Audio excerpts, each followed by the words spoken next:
नमस्कार, आप देख रहे हैं सी न्यूज भारत। मैं हूं आपके साथ स्नेहा सिंह। वक्त हो गया है अलीगढ़ न्यूज बुलेटिन का। अलीगढ़ न्यूज बुलेटिन में हम जानेंगे कि जनपद में कहां बिना बताए महिला का किया गया ऑपरेशन, किसने बैलेट पेपर से हो रही वोटिंग पर जताया संदेह। साथ ही जानेंगे कि क्यों पुलिस ने कचहरी में चलाया विशेष चेकिंग अभियान। ऐसी तमाम खबरों पर विस्तार से करेंगे चर्चा। तो चलिए शुरू करते हैं खबरों का सिलसिला।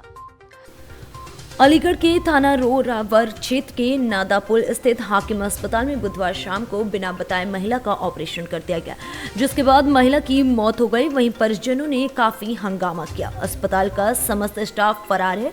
पुलिस फोर्स मौके पर जांच में जुटी हुई है। हरदुआगंज के गांव गुरु सिकरन निवासी ओमवीर पुत्र साहब सिंह की पत्नी का बच्चा होने वाला था। ओमवीर ने बुधवार सुबह अपनी 25 वर्षीय पत्नी प्रियंका को डिलीवरी के लिए नादा पुल स्थित हाकिम अस्पताल में भर्ती करा दिया। बताया जा रहा है कि डॉक्टर ने ऑपरेशन के लिए रात 8 बजे का समय दिया एवं महिला के पति ओमवीर को वरुण अस्पताल में ब्लड लाने के लिए भेज दिया। उसकी गैर मौजूदगी में महिला का ऑपरेशन कर दिया गया। कुछ ही देर में ओमवीर भी वहां पहुंच गया। महिला की तबीयत बिगड़ने लगी तो डॉक्टर पास में ही उसे दूसरे अस्पताल यानी कि वृंदा अस्पताल ले गए, जहाँ महिला की मौत हो गई। मृतका के ससुर साहब सिंह का आरोप है कि आरोपी डॉक्टर वृंदा अस्पताल में छुपा है।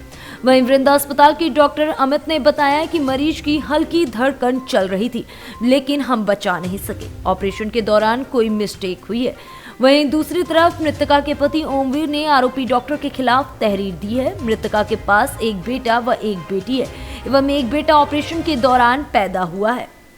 मेरा नाम ओमवीर है। पिताजी का सनप श्री राम प्रसाद। कहाँ के निवासी हो? ग्राम गुरस्कर पोस्ट हाउस बगल थाना। क्या मामला है इस हॉस्पिटल में? मैं डिलीवरी के लिए लेके आया था, तो मैं ब्लड लेने के लिए भेजता। मेरे से बोला शाम को ऑपरेशन होगा तो आप खून ले आइए। मैं खून लेने गया तो यहाँ पे देखा, मेरी मम्मी से बोला, मेरी मम्मी, मेरे भांजे और एक मेरे भैया थे, उनसे बोला कि हम नॉर्मल चेक करके देख रहे हैं और कुछ नहीं, जब तक खून लेने गए। तो उससे पहले इन्होंने देखा, अंदर लेके गए, ऑपरेशन कर दिया, बच्चा दे दिया। अब मेरे से मैं आया हूँ ब्लड लेके, तो मेरे से बोले अचानक ही क्या इसकी अंदर आओ। अंदर बुला के बोलते हैं कैसे देखो इसकी तबीयत ज़्यादा बिगड़ती आ रही है, उसे वेंटिलेटर की जरूरत है, बराबर वाले हॉस्पिटल में शिफ्ट करेंगे। तो वो यहीं पे ख़त्म हो गई थी। वहाँ पे ले जाके अब यहाँ पे क्या है कि हम आए जब तक सारा सब कुछ भागे, सब स्टाफ डाला पूरा स्टाफ बाकी है, पूरा स्टाफ बाकी, कोई भी नहीं बचा।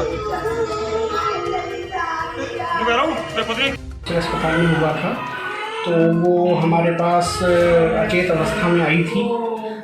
उस समय इसकी नब्ज़ वगैरह छूटी हुई थी, कोई मतलब नब्ज़ वगैरह नहीं मिल रही थी और हमने उसको तुरंत वेंटिलेटर वगैरह पे लिया। उसके सारे प्रयास किए, उसके ब्लीडिंग वगैरह हो रही थी, उसको रोकने का सारा प्रयास किया गया, लेकिन अनफॉर्चुनेटली उसने बहुत सारा समय में नहीं दिया। 2-3 घंटे के अंदर ही वो एक्सपायर हो गई। हमें जैसा कि उसके अटेंडेंटों ने बताया कि ऑपरेशन के दौरान ही कुछ कोई कॉम्प्लिकेशन हुआ, जिसकी वजह से वो यहाँ शिफ्ट की गई थी, तो अनफॉर्चुनेटली बच नहीं पाया। क्या नाम था पेशेंट का और कहाँ की रहने वाली थी? पेशेंट का नाम था प्रियंका और शायद वो इधर हाथ नहीं, वो लोग अभी उसके अटेंडेंटों ने पता कहाँ का लिखा है देखना। बच्चा कौन सा वाला था? तीसरे नंबर का बच्चा, तीसरा बच्चा था। तीसरे बच्चे के लिए ऑपरेशन था। किस हॉस्पिटल से रेफर होकर के आई थी? हाकिम हॉस्पिटल से। अलीगढ़ से सी न्यूज संवाददाता संजीव शर्मा की रिपोर्ट। समाजवादी पार्टी के पदाधिकारियों ने विधानसभा चुनाव के मद्देनजर पुलिस विभाग के बैलेट पेपर मतदान में धांधली की आशंका जताते हुए समाजवादी पार्टी के जिला अध्यक्ष गिरीश यादव, समाजवादी पार्टी के शहर प्रत्याशी जफर आलम और कोल प्रत्याशी अज्जू इसहाक समेत कई पदाधिकारी जिला अधिकारी सेल्वा कुमारी से मिले। दिनेश यादव ने बताया कि उनको आशंका है कि पुलिस विभाग के बैलेट पेपर मतदान में धांधली हो रही है, जिस पर जिलाधिकारी सेल्वा कुमारी ने आश्वस्त किया है कि जो भी कार्य होंगे निर्वाचन आयोग के नियमावली के अनुसार होंगे। किसी भी प्रकार की धांधली अगर सामने आती है तो उस पर कार्रवाई की जाएगी। आगे उन्होंने बताया कि पुलिस विभाग के बैलेट पेपर मतदान प्रक्रिया के इंचार्ज एसपी ट्रैफिक हैं, उनसे भी वार्तालाप किया जाएगा। वहीं जिला अध्यक्ष ने बताया कि मतगणना स्थल को लेकर भी कुछ शिकायतें की गई हैं।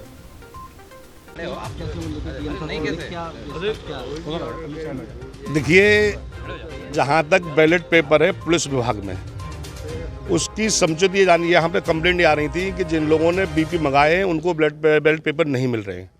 और कुछ सोशल मीडिया पर ये चल रहा है कि किसी ऑफिस में बैठ के कुछ पर्टिकुलर पार्टियों के लिए कमांडीर टिक की जा रहे हैं। इस शिकायत को लेकर हम जिलाधिकारी महोदय के पास, जो यहाँ के निर्वाचन अधिकारी भी हैं, उनके पास आए थे। दूसरा मुद्दा था मतगणना वाला। मतगणना का चुनाव आयोग के नियम के तहत पहले बैलेट पेपर की गिनती होनी है, देन ईवीएम की उसकी गिनती होनी है, और हर राउंड के बाद में एक सर्टिफिकेट जारी होना है ARO से कि भाई इस राउंड में इतने मत मिले, इस पार्टी को इतने, इस पार्टी को मिले। वो चीज़ें, सारी चीज़ें, और सुरक्षा वाला मुद्दा था, वो हमने RO साहब वो रखा हुआ है डिस्ट्रिक्ट DM साहब के लिए, और उन्होंने आश्वस्त किया है हमें अपने सभी अधिकारियों को बुला के कि जो चुनाव आयोग की गाइडलाइंस हैं उसी के अनुरूप कार्य किया जाएगा, और हर राउंड बार हर एक पार्टी के जो वहाँ पे एजेंट होंगे उनको उसकी मतगणना की सूची उनको मिलेगी। बैलेट पेपर वाला उन्होंने कहा है कि जिसका नोडल अधिकारी SP ट्रैफिक हैं वो SSP साहब से बात करेंगे अभी, और बात करने के बाद में हमें पूरी जानकारी देंगे क्या स्थिति है, कितने इन्होंने डिमांड की थी, कितने आए नहीं आए तो क्यों नहीं आए, और आए तो जस्ट लाइक कि जैसे मेरा बैलेट पेपर आया क्यों नहीं आया, अगर आया है तो फिर मुझे क्यों नहीं मिला। इसकी सारी जांच होने के बाद में वो शाम तक अवगत कराएंगे हम लोग। आप जिलाधिकारी मैडम से मिले, आपको लगा कि कुछ अजीब तरीका हो सकता है इसमें, तो क्या आश्वस्त हैं? देखिए, निश्चित रूप से कहीं न कहीं जो धांधली होनी है बैलेट पेपर में है, क्योंकि जो सोशल मीडिया पे वीडियो चल रहे हैं उसके मुताबिक कुछ कम्बोर्ड ड्रेस में लोग एक ही पार्टी को टिक किए जा रहे हैं, तो इससे संभावनाएं ज़्यादा बढ़ी। इसी वजह से हम लोग जिलाधिकारी के पास पहुंचे थे, और उन्होंने आश्वस्त किया है कि कप्तान साहब से बात करके आज हम इसकी पूरी क्लैरिटी पता करेंगे कि एक्चुअल है क्या पोजीशन। साथ देखिए, दिन रात इसमें जो सरकारी मुलाजिम है, पुलिस है, पैरामिलिट्री फोर्स है, और अब जो 80 से ऊपर के, तो ये जो बैलेट पेपर से, लिफाफे से बैलेट पेपर गए हैं और जो आए हैं उसका हमें हिसाब नहीं मिल रहा।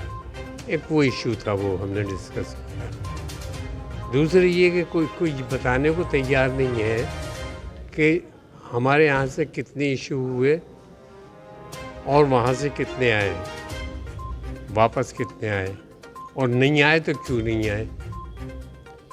हमारे खुद कॉन्स्टेबलरी से बात हुई है, 12 थे वो 12, वो ये कहते हैं कि साहब हमने तो भेजा था, हमारे पास तो आए नहीं अभी तक वापस। किस तरह का आश्वासन मिला है क्या? मैडम ने किस तरह का आश्वासन दिया है? दिखवाएंगे, we will look into it. तो आप सहमत हैं इससे? हाँ, by the time I meet her next time she will forget, I am sure. Aligarh से सी न्यूज संवाददाता संजीव शर्मा की रिपोर्ट।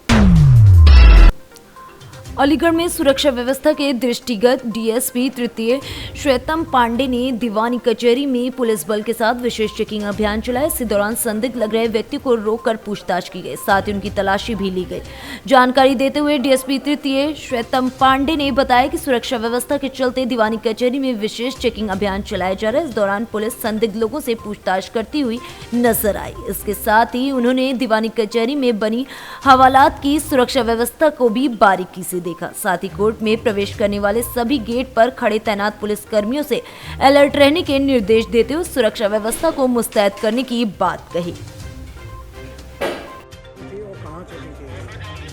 देखिए, आज जो है जिला कचहरी में एक रैंडम चेकिंग की गई है, जिसमें पहले भी कुछ शिकायतें आती थी कि इसमें अंदर कुछ ऐसे लोग घूम रहे हैं जो यहाँ पे नहीं होने चाहिए। साथ ही कुछ आपराधिक प्रवृत्ति के लोग हैं जो जमानत वगैरह पे आए हैं और वो यहाँ आते हैं, तो उसको दृष्टिगत रखते हुए अंदर एक सघन चेकिंग की गई है। और जो भी इस तरह के लोग आएंगे, आगे भी इस तरह का कुछ होगा तो हम लोग लगातार इसमें चेकिंग करते रहेंगे। सर, मतलब जो कचहरी की परिसर में जो लोग मिले थे, जो मुवक्किल थे या वैसे लोग थे, उनकी भी चेकिंग की गई? जो अंदर जितने भी लोग पाए गए जो सिविल ड्रेस में थे और जिन पे हमें संदेह हुआ, या इस तरह की जितने भी जो महिलाएं भी थी, उनको भी महिला कांस्टेबल और महिला दरोगा से चेक कराया गया है। और जो सिविल ड्रेस में घूम रहे हैं। अलीगढ़ से सी न्यूज संवाददाता संजीव शर्मा की रिपोर्ट। फिलहाल इस न्यूज बुलेटिन में बस इतना ही। देश दुनिया की ऐसी तमाम खबरों को देखने के लिए बने रहें सी न्यूज भारत के साथ।